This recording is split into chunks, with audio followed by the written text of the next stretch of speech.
8 akan mempresentasikan materi psikologi sosial, the causes, effect, and cause of stereotyping, prejudice, and discrimination. Kami akan memperkenalkan kelompok kami. Yang pertama ada Ugus Drian Nababan dengan NIM 80-2019-213.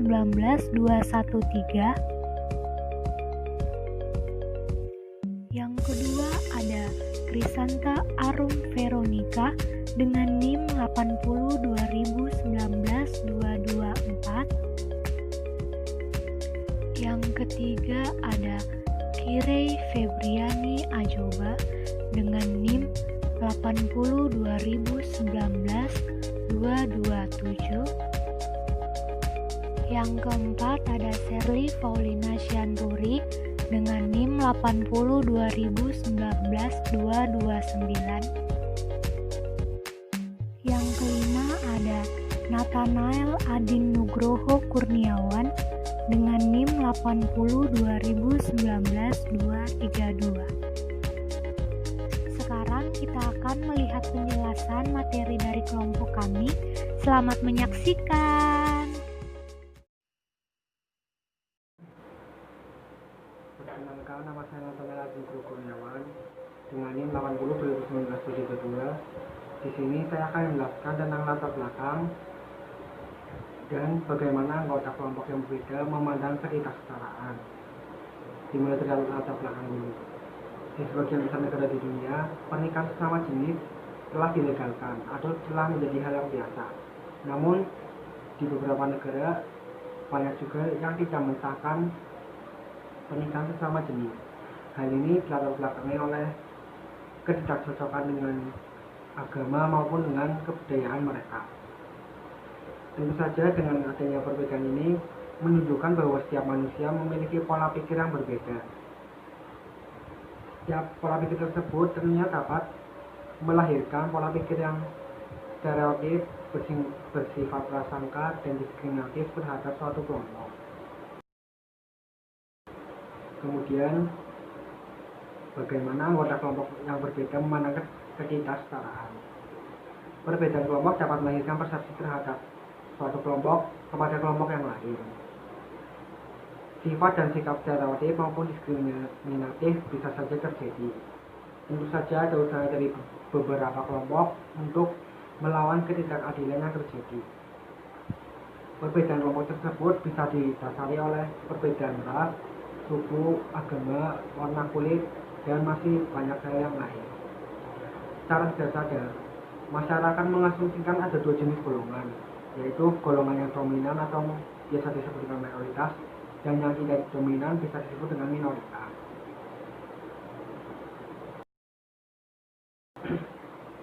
Perspektif kelompok yang dominan, mereka akan lebih merasa superior terhadap kelompok yang tidak dominan, dan mereka akan lebih sedikit dirugikan, baik dalam hal diskriminatif maupun dirugikan secara material, serta lebih bebas dalam melakukan suatu hal.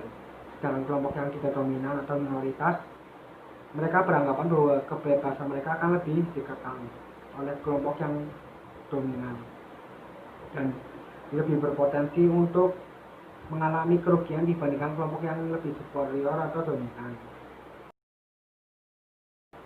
Kemudian ada perbedaan rasial. Perbedaan rasial dapat mendukung kebijakan perubahan sosial, misalnya seperti yang baru-baru ini terjadi di Amerika, yaitu pembunuhan pria kulit hitam yang dilakukan oleh pria kulit putih.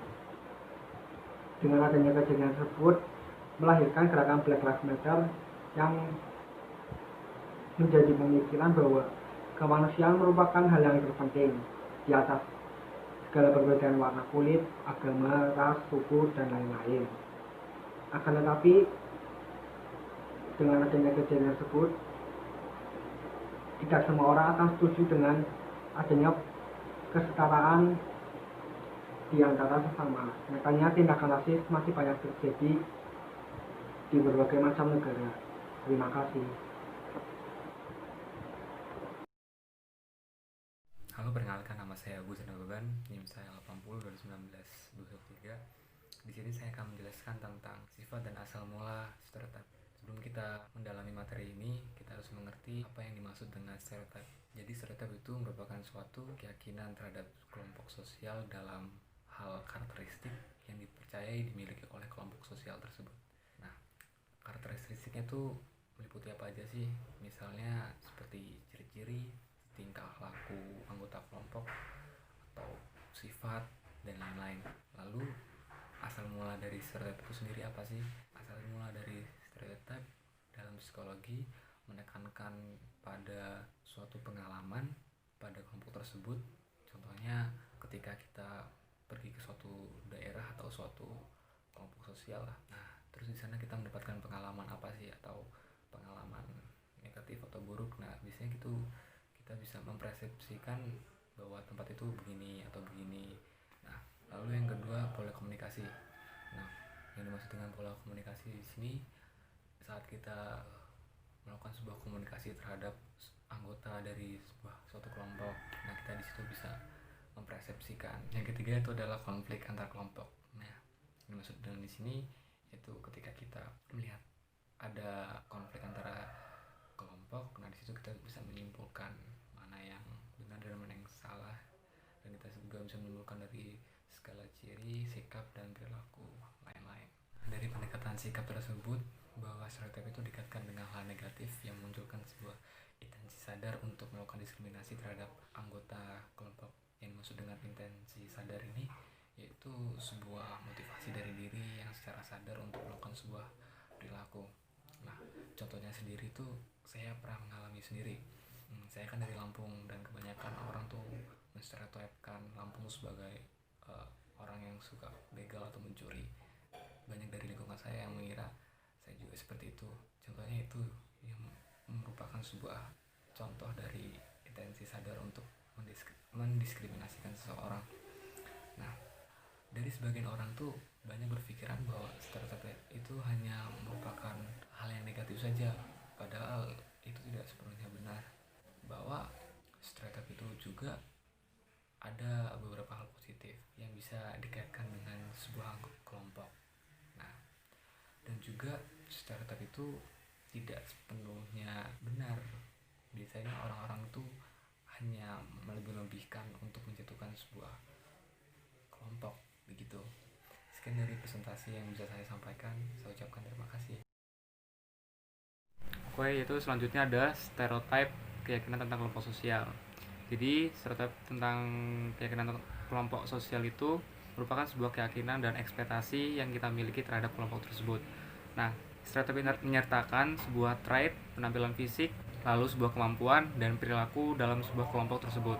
Nah, trait itu apa sih? Jadi trait itu adalah sebuah elemen dasar kepribadian yang berperan vital dalam usaha meramalkan tingkah laku.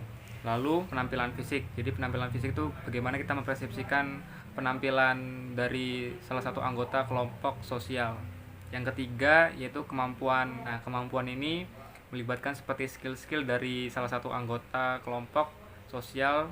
Lalu yang terakhir adalah perilaku. Bagaimana perilaku salah satu anggota dalam sebuah kelompok sosial itu yang bisa mencerminkan kualitas anggota tersebut. Lalu setelah itu ada stereotip gender, yaitu sebuah keyakinan yang mengkaitkan karakteristik wanita dan pria dengan mencakup hal-hal yang positif maupun negatif. Nah, jadi dalam stereotip gender ini, masing-masing gender memiliki sebuah kebalikan dari gender lainnya. Contohnya, pada sisi positif dari stereotip gender tentang wanita, mereka dianggap sebagai orang yang ramah, keibuan, dan pengertian. Sedangkan sisi negatifnya, mereka dianggap beruntung, lemah, dan terlalu emosional. Nah, oleh karena itu pandangan setiap orang memandang bahwa wanita itu seseorang yang berperasaan kuat tetapi berkompetensi yang rendah.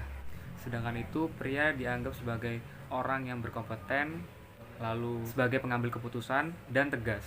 Nah, di balik itu semua, pria dianggap sebagai orang yang agresif, tidak sensitif, dan arogan. Tetapi yang menarik adalah orang cenderung berpikir positif terhadap wanita dibandingkan dengan pria, oleh Egli dan Mladinik tahun 1994. Terlepas dari hal positif yang telah saya sebutkan tadi, wanita menghadapi sebuah masalah penting.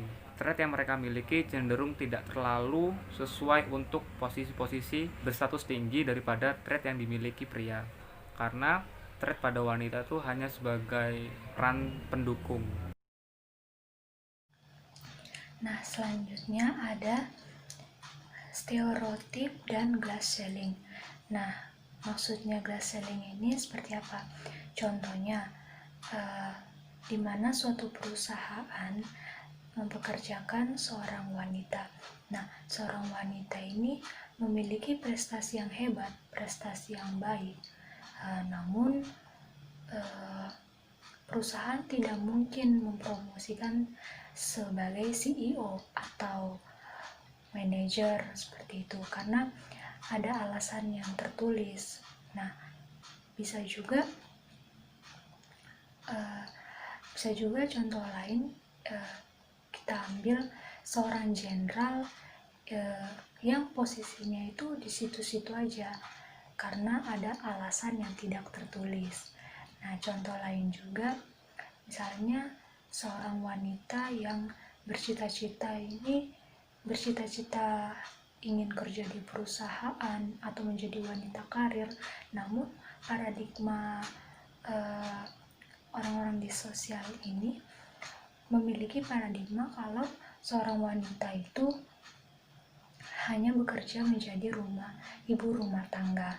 Berbeda dengan stereotip dan glass sleeve ini. Kalau glass sleeve ini kayak seorang wanita akan dipromosikan di suatu perusahaan ketika suatu perusahaan itu mengalami masa krisis, atau kata kasarnya ketika terpaksa gitu. Jadi si wanita ini akan dipromosikan secara terpaksa seperti itu. Lalu ada pertanyaan, dapatkah kita menjadi korban stereotip dan tidak menyenangkan? Jawabannya pasti iya, karena adanya ketidaksadarannya atau kurangnya kesadaran kita atau kurangnya pemahaman kita. Lalu yang kedua, mengapa orang membentuk stereotip dan menggunakan stereotip? Nah, di sini alasannya karena stereotip ini dapat menghemat upaya kognitif yang dapat digunakan untuk tugas-tugas lain. Seperti itu. Lalu stereotip apa yang digunakan? Nah, stereotip yang cenderung digunakan yaitu stereotip yang berdominan dengan gender dan ras. Namun ada lagi yang lebih sering digunakan oleh orang-orang, yaitu cenderung mempersepsikan seseorang itu dalam peran pekerjaannya, seperti itu.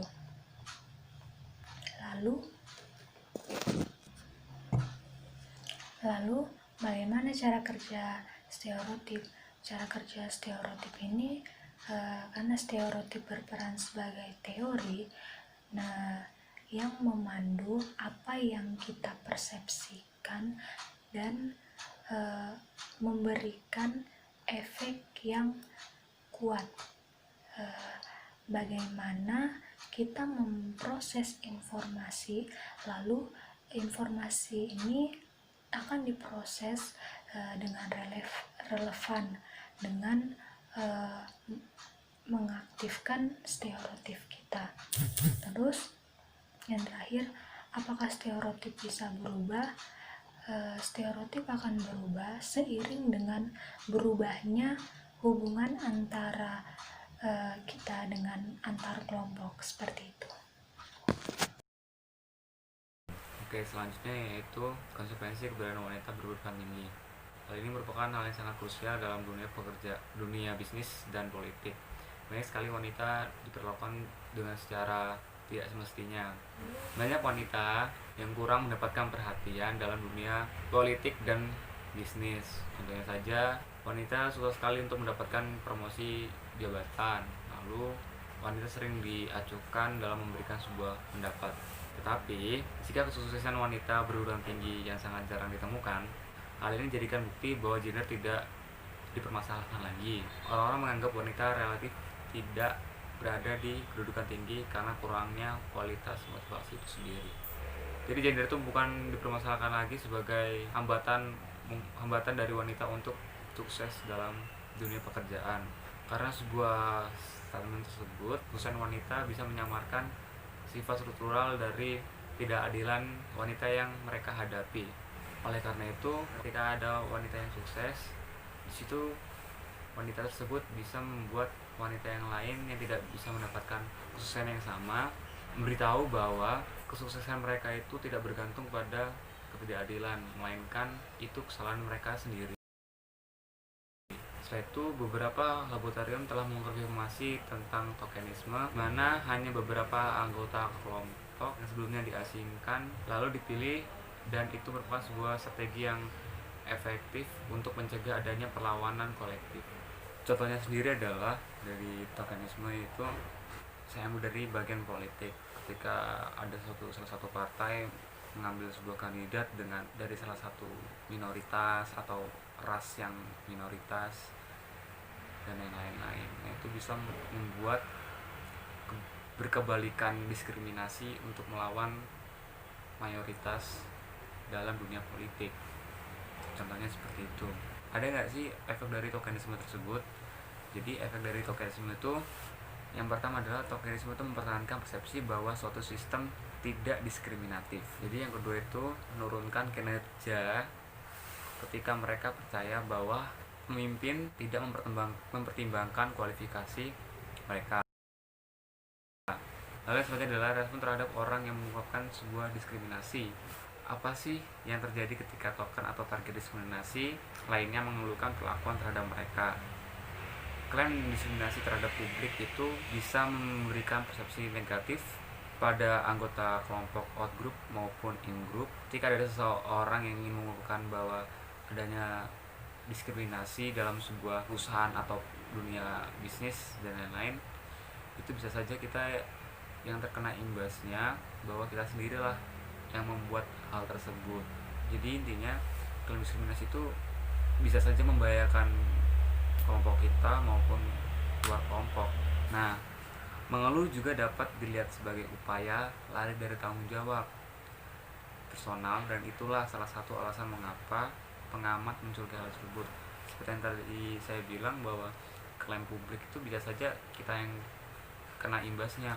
Justru ketika kita melaporkan sebuah ketidakadilan dalam dunia pekerjaan, itu bisa saja merugikan kelompok kita sendiri ataupun bisa merugikan kelompok dari luar. Terima kasih.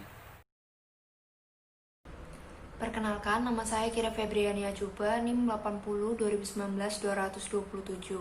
Saya akan menjelaskan tentang prasangka. Prasangka adalah komponen perasaan dari sikap terhadap kelompok sosial. Prasangka menggambarkan atau merefleksikan respons negatif kepada orang lain yang hanya didasarkan pada keanggotaan orang tersebut pada suatu kelompok. Kemudian ada asal mula prasangka. Asal mula prasangka lebih difokuskan pada ancaman. Yang pertama, ada ancaman terhadap harga diri. Dalam hal ini, kita ingin kelompok kita terlihat lebih baik dibandingkan dengan kelompok lain. Ada contoh di mana mahasiswa Amerika menonton video pertandingan tinju antara orang Amerika melawan orang Rusia. Di video pertama, orang Amerika memenangkan pertandingan tersebut. Nah, di sini tidak terjadi ancaman yang mengancam harga diri mahasiswa Amerika. Namun di video kedua, di mana orang Rusia memenangkan pertandingan tinju, maka akan terjadi ancaman yang mengancam harga diri mahasiswa Amerika yang notabene-nya adalah seorang Amerika. Yang kedua ada kompetisi untuk mendapatkan sumber daya sebagai sumber prasangka. Misalnya, ada beberapa kelompok yang memperebutkan juara satu. Nah, disitulah mereka saling melabeli satu sama lain sebagai musuh. Yang terakhir ada peran kategorisasi sosial, efek kita versus mereka. Nah, di sini dalam ini orang-orang di kategori kita dipandang dengan cara yang lebih positif, sedangkan mereka yang ada di kategori mereka dipandang dengan lebih negatif. Misalnya, ketika kita mengikuti pertandingan bola basket, kita melawan tim B. Nah, kita melihat diri kita adalah dengan cara yang positif. Kemudian, saat kita memandang mereka, yaitu tim B, kita memandang mereka itu mereka tidak pantas berada di pertandingan bola basket tersebut. Sekian dari saya. Terima kasih.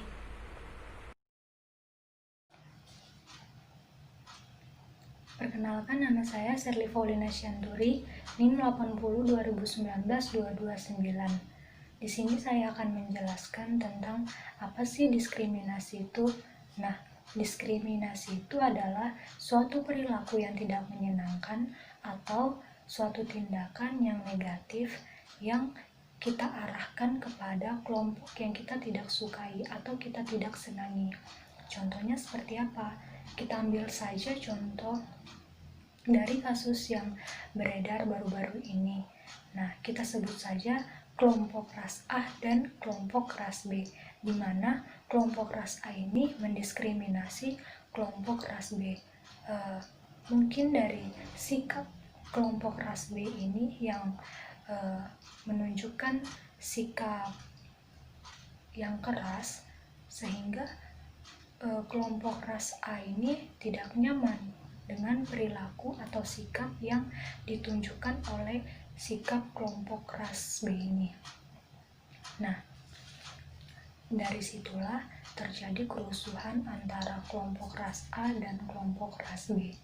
Terjadi keributan dan mungkin kelompok ras B ini merasa mereka dikucilkan, mereka seperti orang yang tidak diinginkan, seperti itu.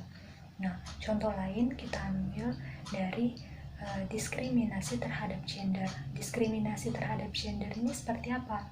Contoh, misal di suatu perusahaan di mana dulu itu orang itu bilang kalau perempuan itu kerjanya di rumah saja, di dapur saja, dan yang bekerja di perusahaan-perusahaan itu adalah laki-laki, karena dulu derajat wanita itu dianggap rendah, padahal itu tidak ada sama sekali ngaruhnya antara derajat perempuan dan derajat laki-laki, karena sekarang derajat laki-laki dan derajat perempuan itu sudah sama, dimana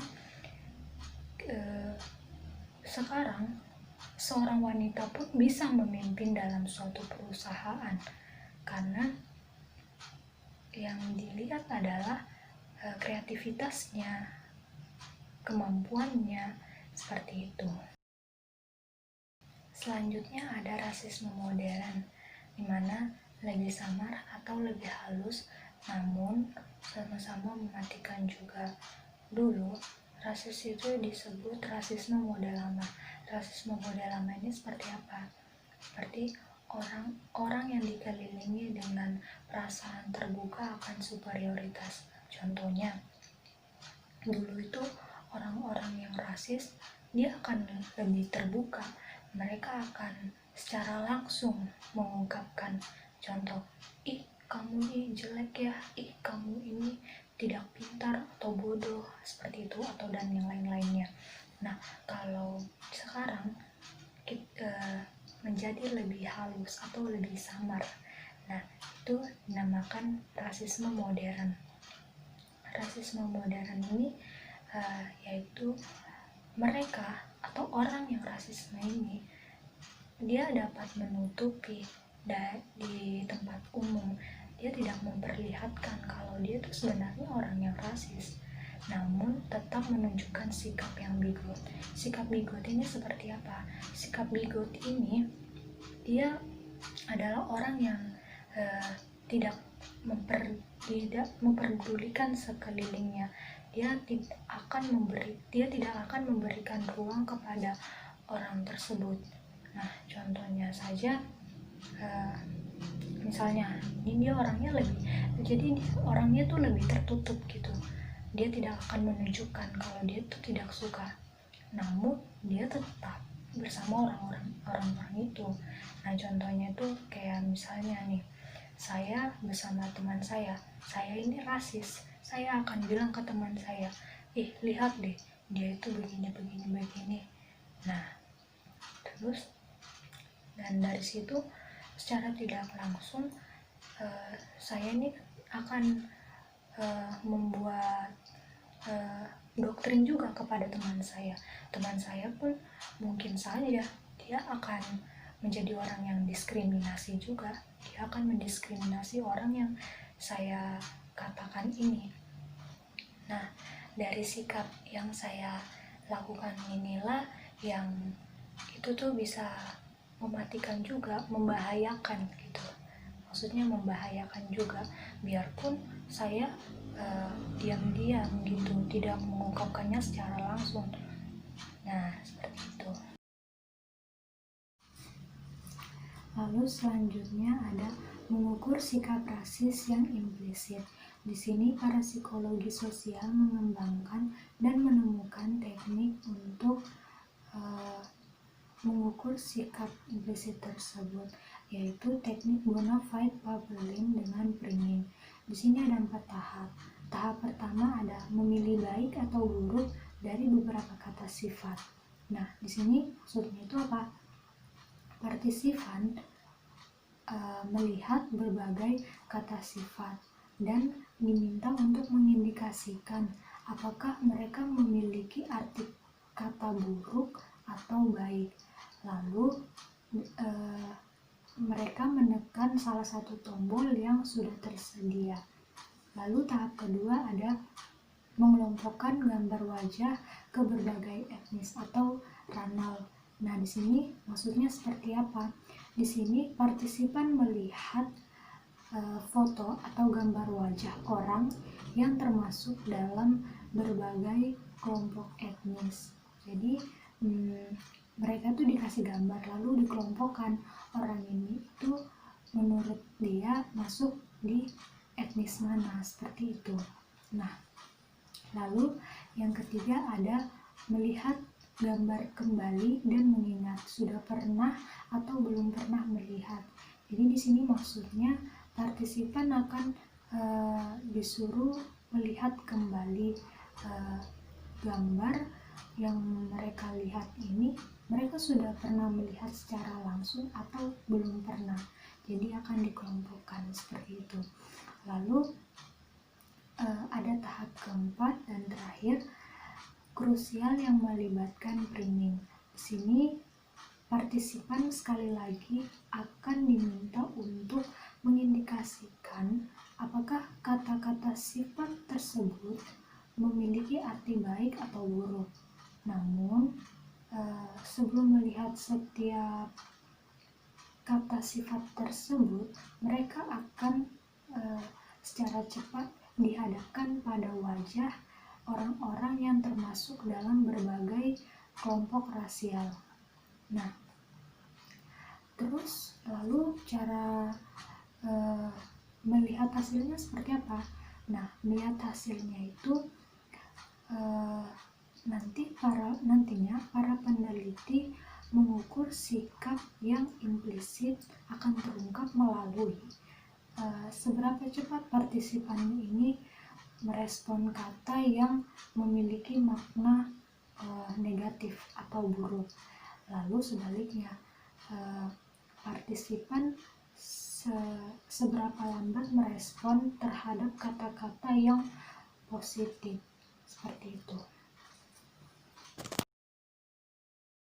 Halo teman-teman semua, perkenalkan nama saya Krisantarum Veronica dengan NIM 80-2019-22-4. Baik, di sini kita akan melanjutkan presentasi dari kelompok kami, yaitu di bagian saya ini mengenai tentang mengapa prasangka tidak terhindarkan, lalu teknik apa sih untuk melawan dampak prasangka.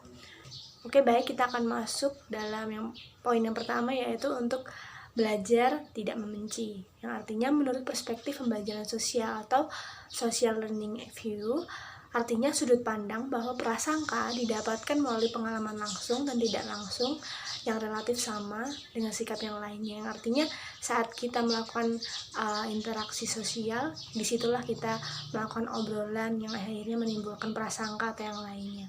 Contohnya nih, saat kita di luar, saat kita berkumpul dengan misalnya masyarakat, tetangga kita, teman-teman kita mendengar iming-iming gitu dari, artinya dengan kata lain gosip gitu ya. Kita pasti kayak menggosipkan hal-hal negatif atau positif gitu. Misalnya kita lagi ngobrolin nih, misalnya suku mana gitu kan, suku yang beda dari kita. Oh pokoknya kalau suku A orangnya itu keras-keras, kalau suku B pokoknya orangnya matre gitu kan.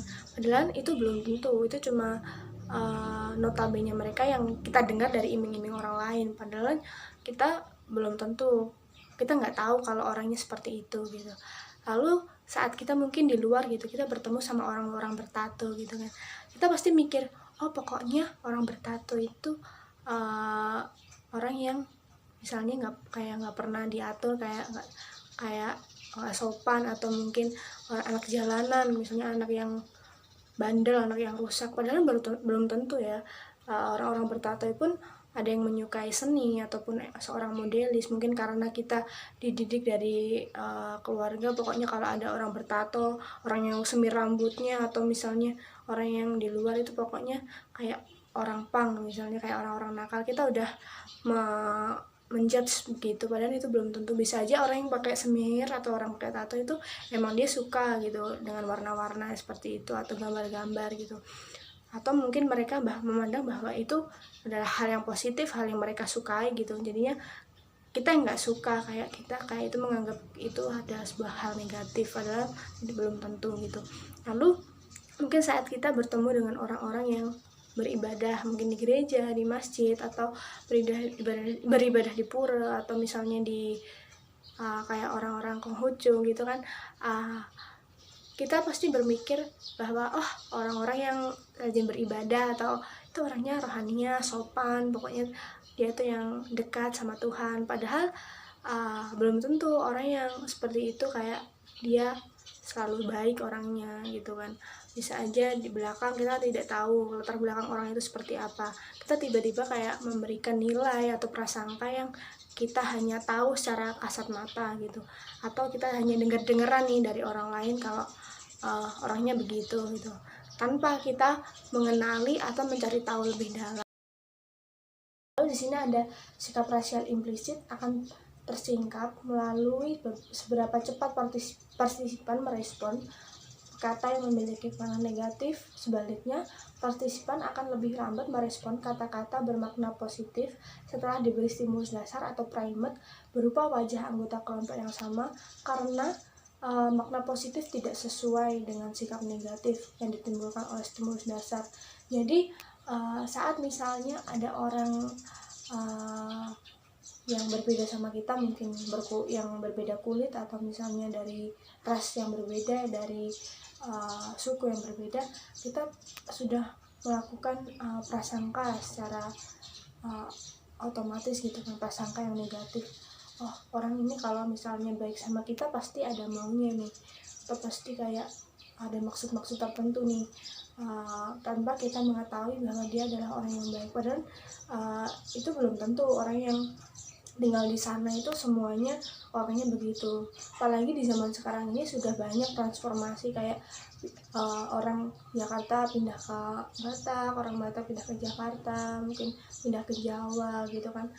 Jadi belum tentu semua itu benar gitu sesuai prasangka kita.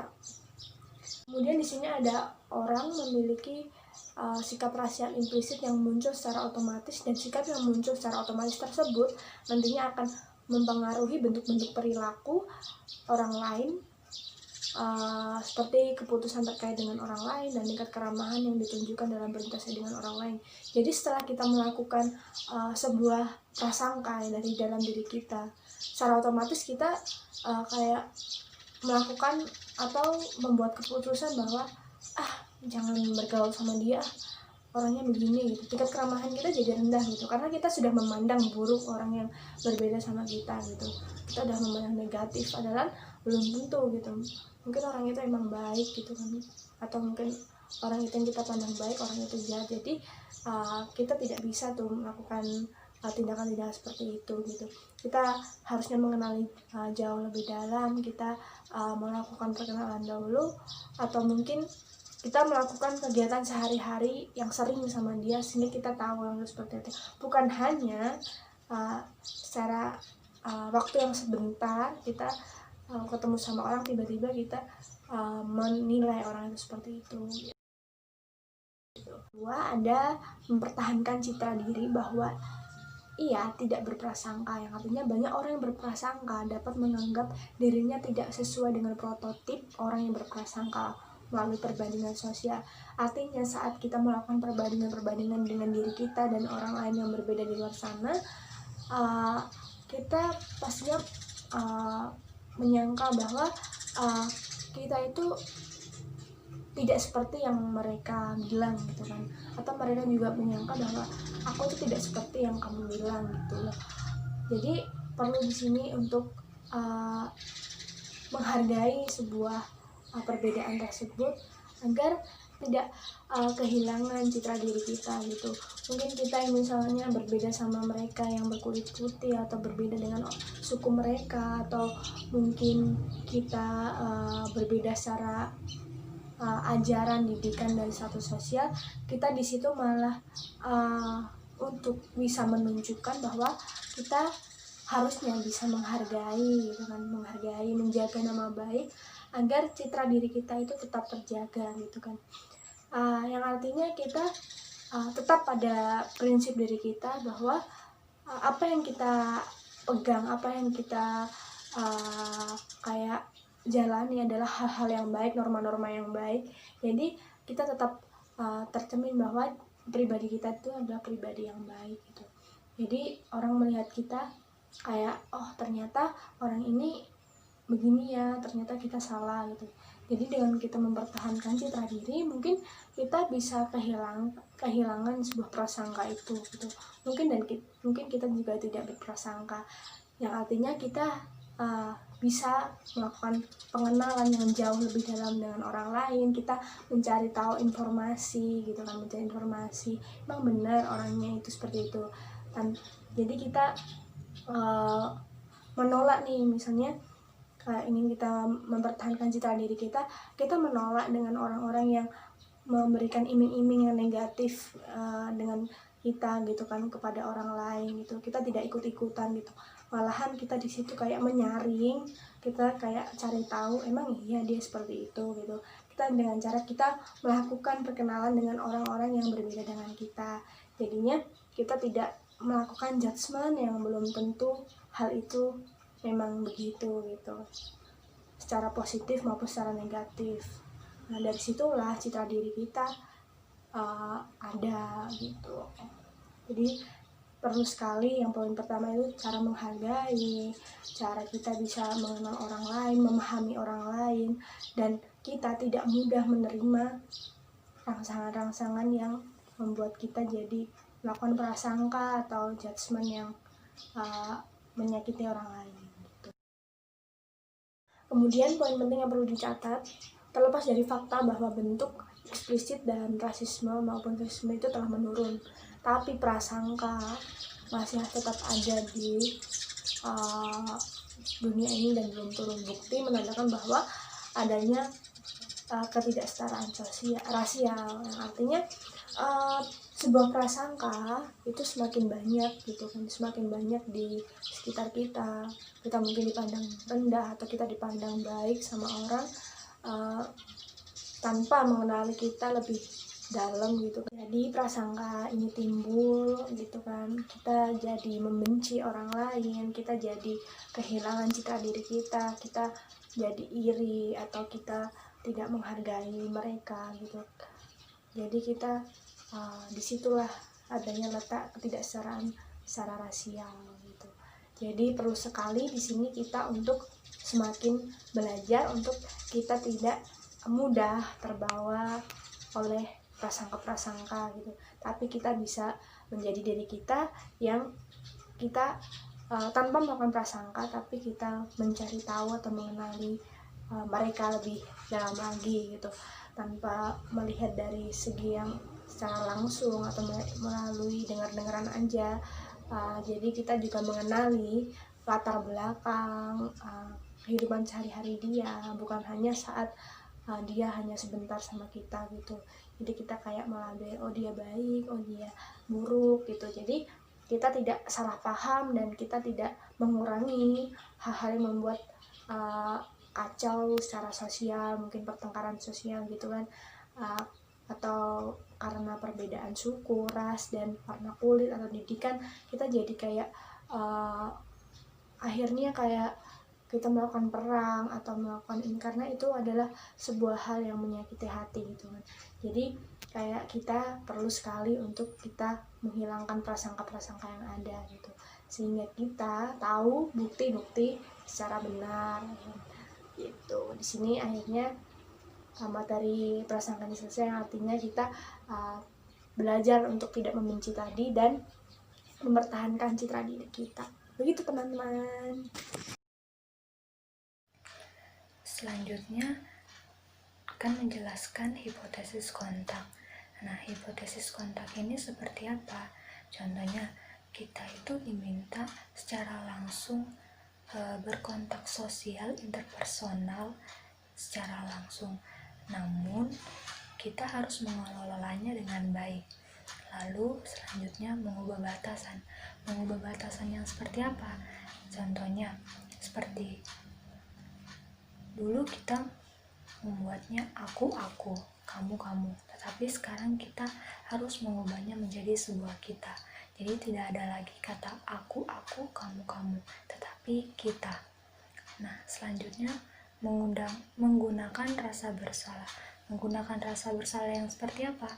Nah, di sini saya ambil dari contoh penelitian, yaitu si partisipan ini akan diminta untuk menuliskan keuntungan apa saja yang ia terima dari orang yang diskriminasi ini. Kemudian diminta lagi untuk menuliskan kerugian apa saja yang si orang diskriminasi ini terima dari perlakuan partisipan ini. Seperti itu. Jadi nanti si peneliti akan menjelaskan secara detail, dan dari situlah si partisipan ini akan sadar bahwa perilakunya itu salah, dan disitulah dia akan muncul rasa bersalahnya dia, seperti itu. Lalu selanjutnya berkata tidak pada stereotip. Nah, di sini kita harus berani untuk berkata tidak, untuk mencegah, untuk menolak si stereotip ini ketika muncul di dalam diri kita, seperti itu. Lalu selanjutnya pengaruh sosial. Nah, pengaruh sosial ini setelah kita sudah bisa menyelesaikan yang sebelumnya, yang seperti saya jelaskan, hipotesis kontak, mengubah batasan, menggunakan rasa bersalah, berkata tidak. Nah, yang terakhir pengaruh sosial. Di pengaruh sosial ini kita sudah bisa memilih di lingkungan mana yang baik untuk kita, karena kita dulunya pernah berpengalaman kita menjadi orang yang stereotip. Nah, pastinya kita akan tahu orang yang stereotip itu seperti apa. Jadi di sini kita bisa memilih di lingkungan mana kita untuk bersosialisasi dengan baik, lingkungan mana yang baik untuk kita, dan lingkungan mana yang buruk untuk kita. Jadi kita bisa memilihnya, seperti itu.